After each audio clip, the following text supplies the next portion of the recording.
All right, there we go. And then, do I need to hop off the phone? Yeah, we can do that now. Hey, y'all, getting this together. Who knew it was going to rain? Oh, yes, I'll be looking at the weather. But anyway, here with Dr. Deonte Hollowell, about to lay it down. I'm not for sure if people know, but Deonte has been doing a lot. I think we all have really been doing a lot around like making sure healing is folding into our work. We've had several elders, kind of prophesize this moment to us, either at their feet in other spaces before this moment this year, or in spaces that are like hella new to everyone, right? And so some things that they're seeing that has happened in iterations before, whether it was 2014 or if it was 2011, 2004, 2002, these big moments either in Louisville, but also nationally for the Black Liberation Moment around having folks pass away at the hands of the state, but also in the way that like the state is willing to sacrifice all of us. But what that looks like with the political context and a healing context with that, you want to go ahead and give some more context to how we kind of like been moving through this moment? I sure can. I appreciate you inviting me and giving me a space and a platform to do this thing here. And I hope that other people can join in and we can actually get some stuff done. How do I share my screen? Oh, right there. Did I do that? No.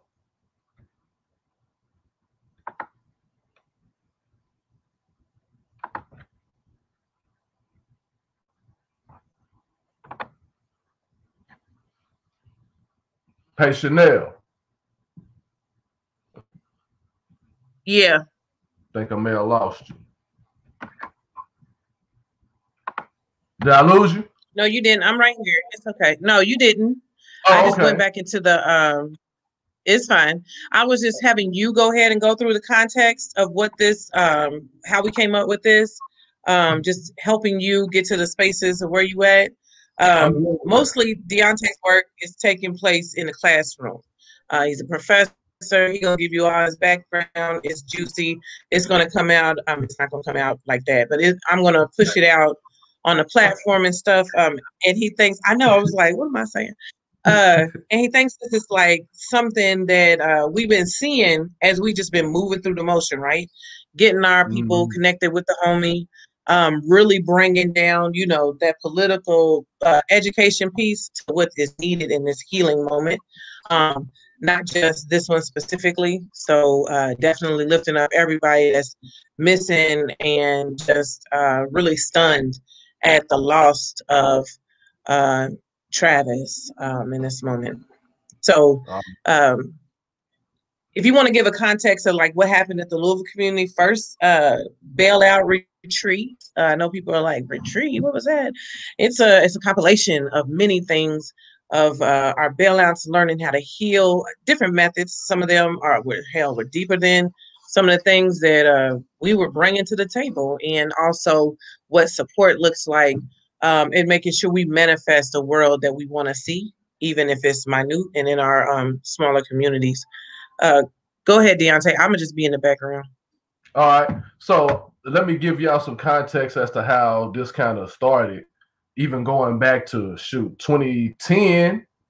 I don't know if Chanel remembers this or not, but it's kind of how I kind of met Chanel, even going back to knowing her sister Ashley, but working together on the issue of school choice, parental choice, and just I think both of us were kind of learning how to organize.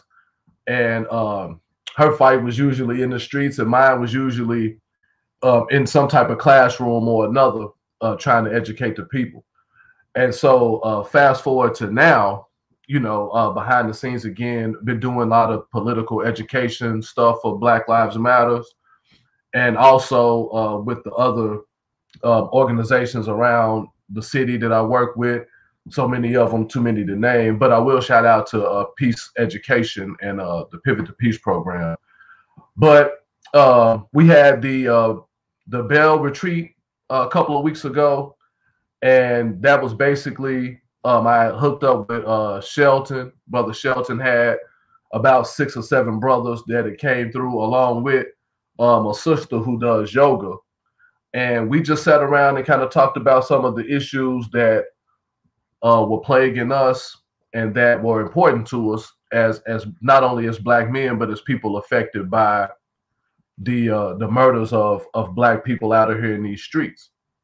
And so with that, we kind of looked at 3 different elements of that. One was the historical element. In other words, understanding that none of this is new, understanding that some of these things have been happening to us for a long time, but also having that consciousness of victory and acknowledging that our people have been real strong throughout this and have often been victorious, and we should celebrate those victories. The second part of that we talked about was how does that apply to now? What are the issues that we're going through now, and how do they tie back to the historical elements of what we've been going through?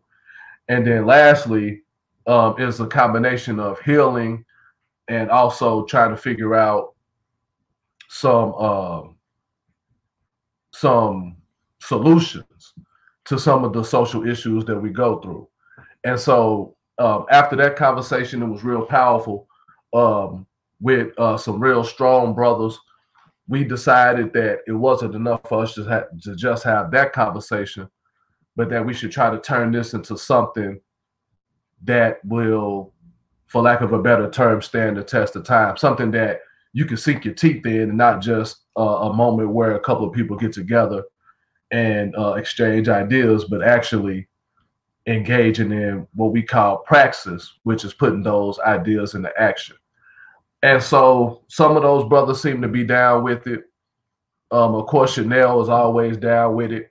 And so we reconvened maybe a week or so after that, and just decided that we were going to start what we call the Sankofa series, which is what you're witnessing right now, lucky for you. Just a little bit of background information about that term Sankofa, if you don't already know. It comes from the Akan people in ancient. Hey, y'all, is Deonte breaking up for other people? Uh-oh.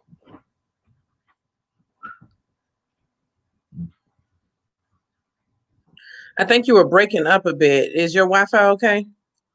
Yeah, I'm decent. I'm in old Louisville, but it is kind of raining, so you never know. I got everything else turned off. That part. Are we good now? Okay, go ahead. Okay. Yeah, you coming through now. Okay.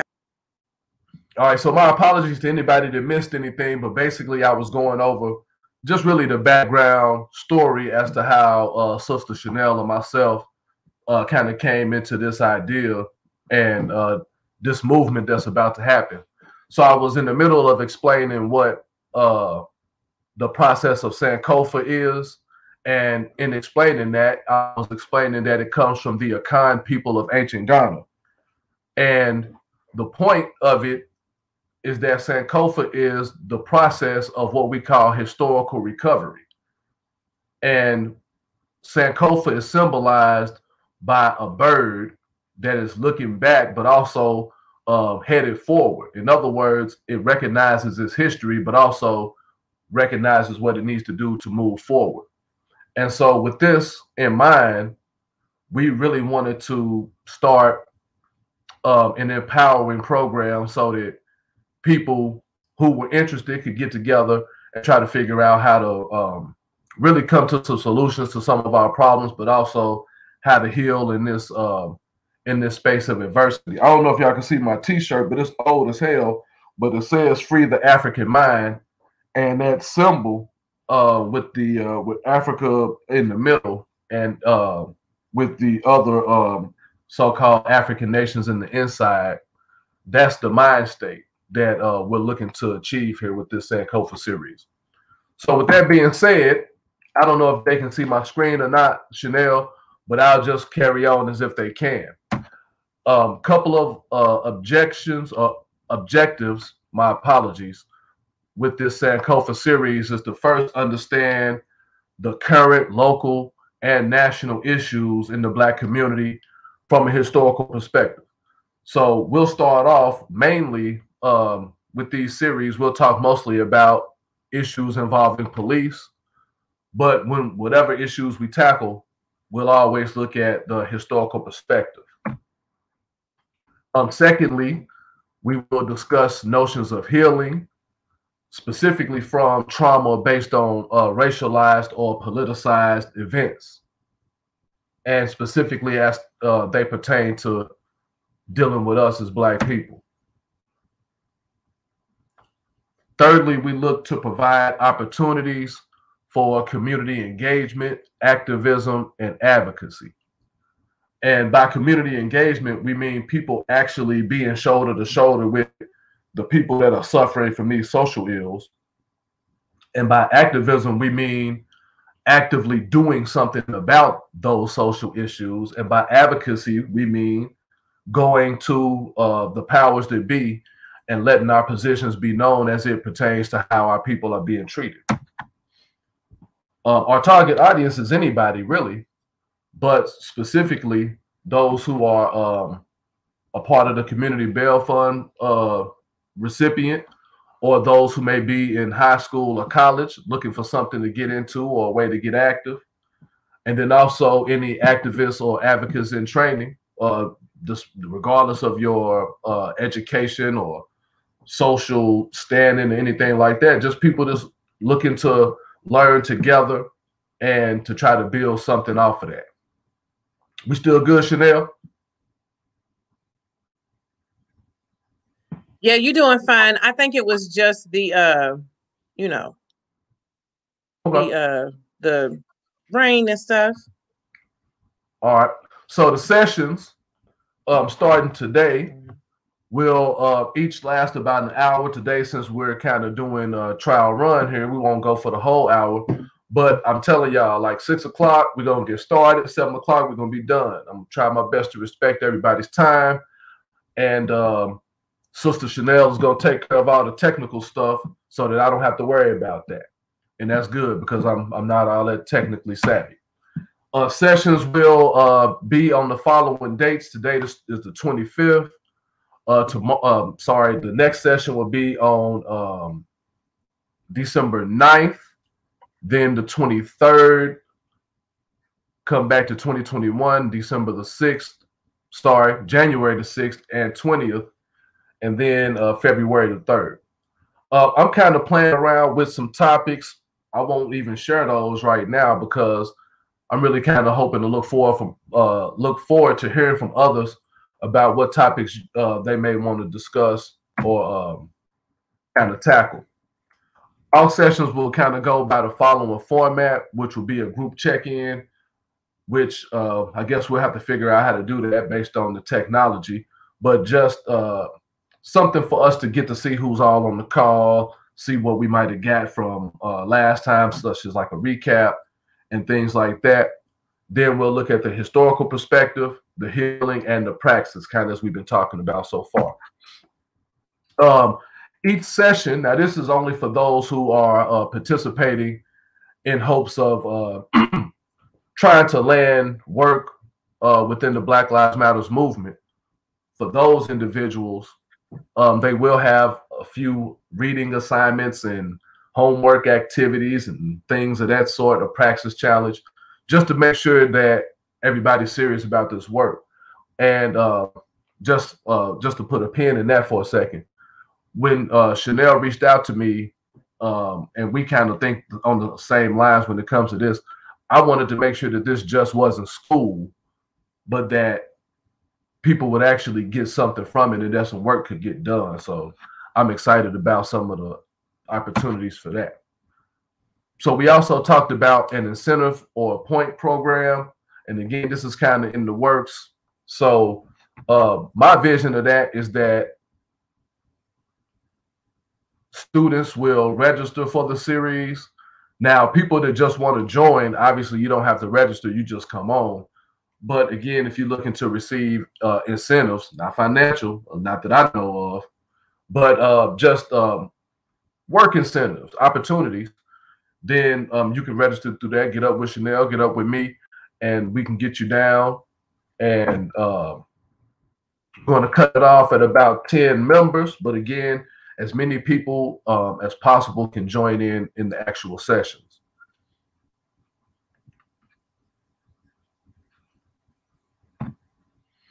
Those who do register must complete 6 sessions, and upon completion of that, they will get a praxis certification and possibly an internship with Black Lives Matters. Again, that is the goal. The goal is for us to create, if nothing else, a cohort of individuals that are together as a unit on how they plan to give back to the community.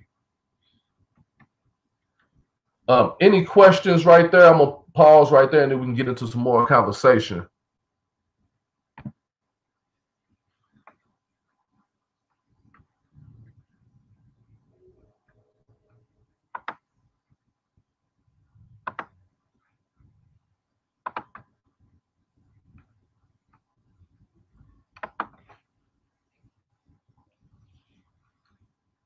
Hey y'all, I am working the back end, so I'm trying to get the things that you need. There's some people that are texting me as well. I'm just going to put the links into the comments. Sorry, I got choked there. And then they'll come through, but I'm typing that as well. So this is being shown in our Facebook group, which is a private group. It is on our YouTube page. I'm going to share that link really quickly because that's easier to share everywhere. It's on Twitter and it's on our Facebook page. That's not the group, that's the public page. So I'm going to send that out. Not seeing any questions, but people are like really excited that you are doing this and ready to get it dropping. You sent me those dates because I'll make sure they run at the bottom of the screen. Yeah, I did. Okay, cool. I got it. Okay. And so as for today, we can kind of engage in how I got involved in this work from the beginning. Chanel kind of let the cat out of the bag a little bit as far as how I get down and what I do. But I guess I feel it's relevant to make sure that we kind of go over that again. And so a lot of folks that know me know that I was raised in Hopkinsville, Kentucky, and that I came to University of Louisville back a long ass time ago now. But not knowing exactly what I was going to do, but I came from a place where a lot of brothers and sisters were involved in unfortunate situations with police, including myself. And so it kind of started off with that when I was like 10 years old. And I could kind of go into the story, but no need for that now. But I was arrested. And that wasn't the first time. But I mean, well, it wasn't the last time. It was definitely the first time. But at 10 years old, under the false pretenses of stealing from damn Houchins.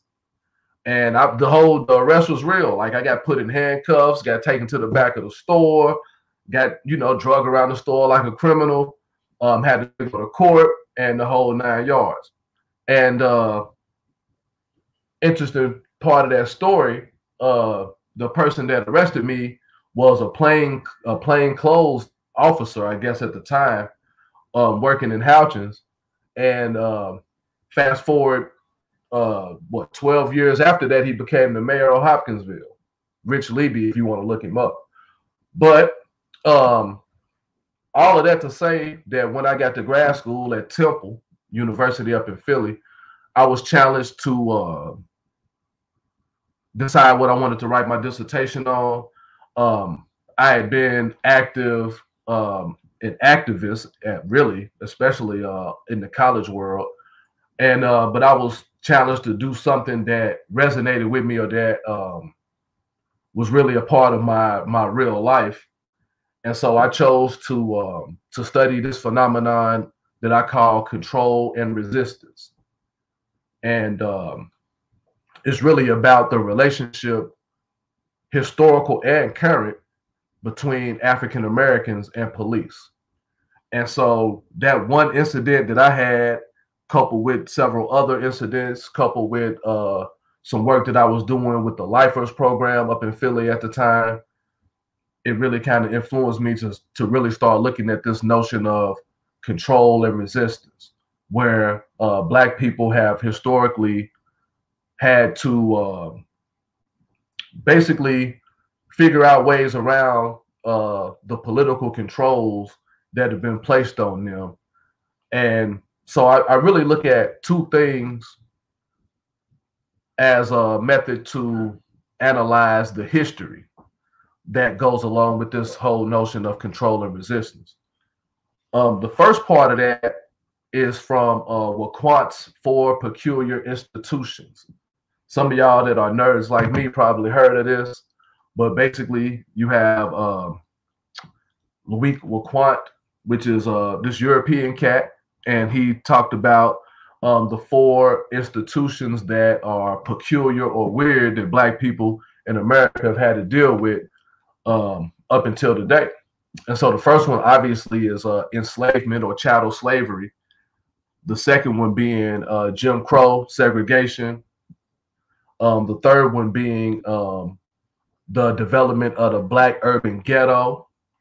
And then the last one being mass incarceration. And so wrapped around those four eras, if you will, of Black existence in the United States, I've been able to do a lot of research and obviously got my PhD by studying this whole phenomenon as it's been happening from way back and making ties to what it was like during enslavement to what it's like now to be a Black person, and considering ancient African methods of policing also. So that's kind of the first part. That second part is more of my hip hop engine in me. And I kind of look back at the, if you can remember back to 1996, probably some of y'all don't. I don't know what y'all listen to, but me, I was listening to 8Ball and MJG back in the day when they said that projects ain't nothing but modern day plantations. And if y'all can see my screen, you will see that I have this this graphic of the projects from back in the day in Louisville, of Beecher and Archdale and well, I think it's Southwick.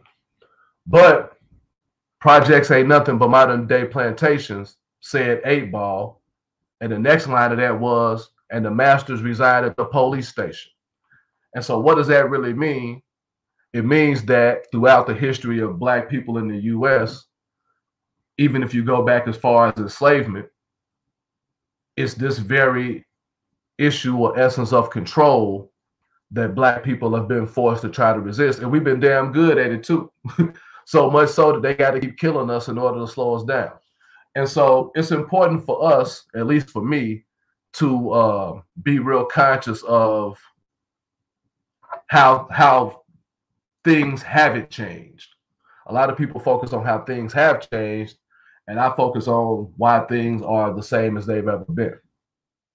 So another conversation I think is important for us to kind of wrap this in, for lack of a better word, is the notion of the so-called talk. And for me, I had never heard of the talk before. I'd never heard it being called that, at least. Shit, until I didn't mean to cuss. Until like 3 years ago. Looking. I forgot we on. Yeah, whatever. So this notion of the talk, you know, the conversation that Black parents have with their kids, I didn't know it had a name. I just knew it was just some stuff that my peoples told me, and it wasn't always my parents that told me, but it was people in the hood, people in the ghetto, people in the streets that wanted to look out for my best interest, that just wanted to give me the rules and regulations on how to deal with police and how not to. And the talk, from my experience, was different depending on who was giving it. And the advice definitely was different based on who was giving it. So table that for a second. and let's talk about what's generally told to us to do if we're pulled over by a police officer. So I'm gonna go over these 10 rules, and then I'll kind of tease out whether or not this always applies to us as Black people. So rule 1, follow all of the officer's directions. Rule 2, pull over as soon as possible. I don't know about that one. Rule 3, put your car in park and turn off the engine. Rule 4, leave enough room for the officer to walk up to your car. Rule 5, turn on your flashers. Rule 6, turn off your radio. Rule 7, roll down your window. Rule 8, turn on the interior light. Rule 9, stay in the vehicle unless directed otherwise. And then rule 10 is to keep both hands where the officer can see them. And so when I looked at this, I saw some problems because, for one, as a Black person, we can do all 10 of those things and still wind up dead. And so, but it doesn't mean we shouldn't do them. It just means that it doesn't always matter. But in the real world, as a Black person, there are some other things I think that you have to do also if you want to increase your chances of living. And so one of the things I do is with 291 for fatherhood and family, shout out to them, is I teach rites of passage program for boys 6th, 7th, and 8th grade. And we have this conversation with them. What should you do if you get pulled over? Well, obviously they're not driving, but what should you do if you're walking with your buddies and the police stop you? How should you act? And so the one thing I always tell them is it's your job to stay alive, and that's it. Do whatever you have to do to live or to not put yourself in harm's way. A good start, like number 1 says, is following all the officer's directions. However, I would add to that you have to be nice to the officer when you're following their directions, or they might shoot you. Well, they might shoot you anyway, but you might as well at least try to soften the cushion by trying to offer them a little bit of humility, so to speak, or at least showing them that you have self-respect. Also, like on here is like rules 5, 6, 7, and 8. They bother me.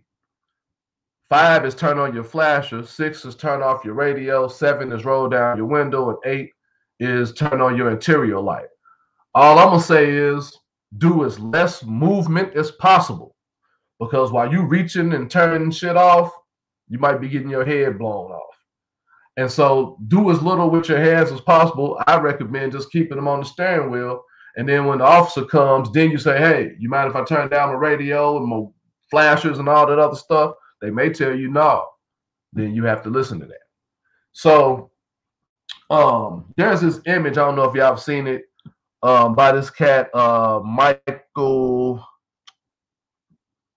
D'Antolio, I think.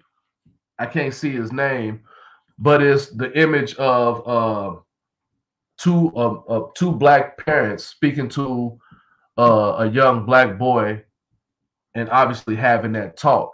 And in the background, there's a still, like a photo, or looks like a TV clip where we assume that a white officer has killed another Black boy in a hoodie, and the son, actually just being talked to by his parents, actually has a hoodie on too.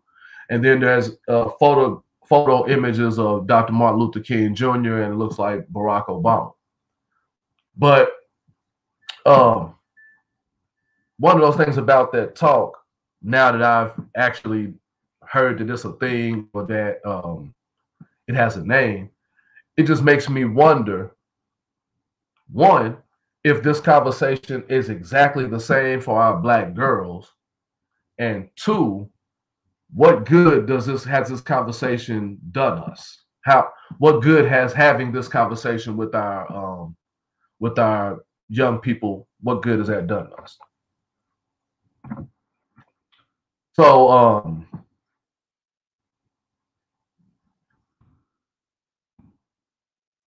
there's also the question of.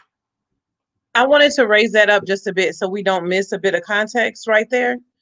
Yes, ma'am. It's not to say that we don't have that conversation with Black girls. And this is for other folks because we really do want y'all to get this information. I think Deonte just keeping in par with just, being a professional facilitator, to have just like a little syllabi that goes out with the things that he's talking about. We can watch back through, but he'll definitely like give them to me. The reason why he has to use me is he's not tech savvy. I'm just gonna go ahead and tell the truth. Anyway, that's there already is out. Yeah, that's good. I'm good with that. there's a report called Black Girls Matter. And so it's not just a hashtag. A lot of people are looking at, because Black Lives Matter has been a hashtag and moved to a formidable spaces and actual work. Black Girls Matter is also the same way. And so it speaks about how when we separate those things into gender, we are really missing out what can support the other gender. So if we only focus on Black girls, then we leave out what's happening to Black boys and vice versa. We're only concerned, of course, with our Black children in this moment because it's very serious about like what happens in those negative scopes. Lots of Black girls go to the mental hospitals. They also are put on a lot of psychotropic drugs. And basically, once they're ignored, we know that sets in a bit deeper in our communities. And so we see that fathom itself in a lot of different ways. So I just wanted to be sure that people check that out. Andrea Ritchie, one of the homies, and shouted me out on the training. And I was like, that's cute. I'm just nerd girl fanning over here. Is prominent in that, and then lifting that up. You also have Every Black Girl, follow that hashtag, lifting up the stories of Black girls who have been brutalized by state violence. And then we also have Black Girl Magic, just celebrating the everyday effervescence of Black girls just doing a damn thing and just knocking it out the park. I just want to make sure that was there because it is very serious thing that we're watching. We're also watching that Peace and Police Free Schools movement, how the adjudication of Black girls is almost way worse than all students put together. And then what happens to them is a bit unique to other folks too. Go ahead. Appreciate it. I'll kind of end with this, which is just the acknowledgement and the whole concept of because I watched the ABC special, was it last week, earlier this week, whenever it came on, about Breonna Taylor. And shout out to my boy Phil, man, he's on there doing his thing. And shout out to you because you was on there too. I know you didn't have a speaking part, but I saw your image. I'm sure they had to have your permission to use that. But anyway, why is it that they did not, and I did not know that was on there. I just want to say that that's how they do it. I'm gonna stay away from that one then. But why is it that it's us that's getting shot and killed when we're not the only ones that's criminals? Why is it that even the portrayal of us, just watching that cop, Mattingly on there, man, I want him because he was talking a whole bunch of trash, man, and he just is very, very arrogant. But I think, to me, when I saw him, he was the microcosm of American policing to me, which is unabashed, which is obviously racist, but most importantly, arrogant. And so it makes me think about this whole idea of, like, for instance, what's his name? Kyle Rittenhouse, the guy that shot the protesters in Kenosha, or Dylan Roof. These cats, they get pulled out of shooting and killing, and they live to tell about it. Whereas though if we are even thought to commit one crime or any crime, or even be associated with people who commit crime, then we can be killed and no one bats an eye except some of us. And then eventually that dies out as well. And so when we think about what's going on here in Louisville, Kenosha, what just happened in Philadelphia, what's going on even with even in Georgia and other places, it's important for us to try to organize and to come to the same page about how we can at least address some of these issues. So the Sankofa series is our attempt to try to do that, and hopefully people will join in with us and register or let somebody know that you're interested, if you're interested in doing that for credit. So Chanel, I'm gonna turn it back to you because you told me 30 minutes today, and we kind of just are approaching that. And so I don't know if people have questions or comments. I can hear those and address them. Yeah, most def. I pressed the wrong button. Please do not bring. I just want to like lift this up for people. I love you, I really do, and I know we need to get the things that we need and we need to eat and all those things. We want to make sure that people understand that Black Lives Matter Louisville's space is very much a Black liberation space. So we are very much into the build and stuff. We are not a commodity page. We will not share your T-shirts to sell. And we love y'all and the God y'all serve, but this is not a celebration of all the things Black, right? We know they exist, right? That's the world we in. We don't have to like exemplify that. What we are saying is there are pieces that we also can pull through that help us get to self-determination. And that is our number one goal through self-dignity and building that up. What we also are saying is that the build is very much important. We know that the state, the police, and whoever else in their agencies that they created, they are not here to serve us one bit, and they never have been here to serve us. So we don't even want to acknowledge them in that sense. We want to be able to say, you know, if the police do think that they can go meet somebody who's mentally ill on the streets and not serve them any services whatsoever, then let's make sure that we can do that, knowing that we can get our fam something to eat, maybe a cigarette, you know, things that they need in that moment. So I just want to say that because I'm looking at some of the comments, and one of them popped through around selling stuff, and then a few other things. We really want you all to know that we have the power right now to be able to gather the information that we have. It is not comparable to anybody else. It is also our God-given right as ancestors of Black descendants, African descendants, to be able to live in this way. So when I share this back out, I'm just realizing I should have made that a small link because it is not easily clickable. Deonte will be here every Wednesday at 6 p.m. So, you know, make this your new Bible study. Every other Wednesday. Okay, yes. And look, I'm like, do you want to do every week? But yeah, he got some like little cute shit about to pop off. So I'm gonna just leave that there. But we'll get those dates and we'll get that out. Actually, was just making the email just now because that does sound dope. Trying to make sure gather people's information. He can offer this as class. I'm pretty sure he can offer this in any type of CEU type of situation for folks. Oh, I ain't thinking about that. Yeah. You feel me? No, but yeah, here. He is qualified to do that. How long you been teaching? 12 years. Right. It feels longer than that. Y'all, if y'all know Deonte, it feels way longer than that. So yeah, definitely check out the page. We will make sure to create some other spaces. Deonte is not on social media, so we're going to advertise it through BLM Louisville. So it's definitely very much fluid. Share it with other folks and everything. And then he wants to have some pieces where people actually join on with him. So that's the reason why I ran the banner. If you want to join on the next time and just have that conversation at the feet of Dr. Hollowell, that would be dope. And so that's all I got. Get you your schedule popping for him and stuff. Are you going to do it by topic?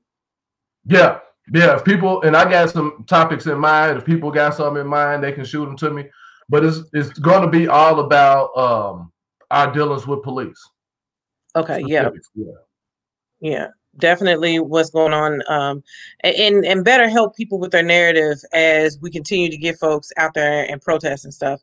I also want to lift up that Deonte's wife is Judge Hollowell, Judge Lori. So I'm just excited about that. That is just so freaking awesome. She's been trying her hardest, but I'm like, you know, when you just do the damn things happen to you because it's just awesome.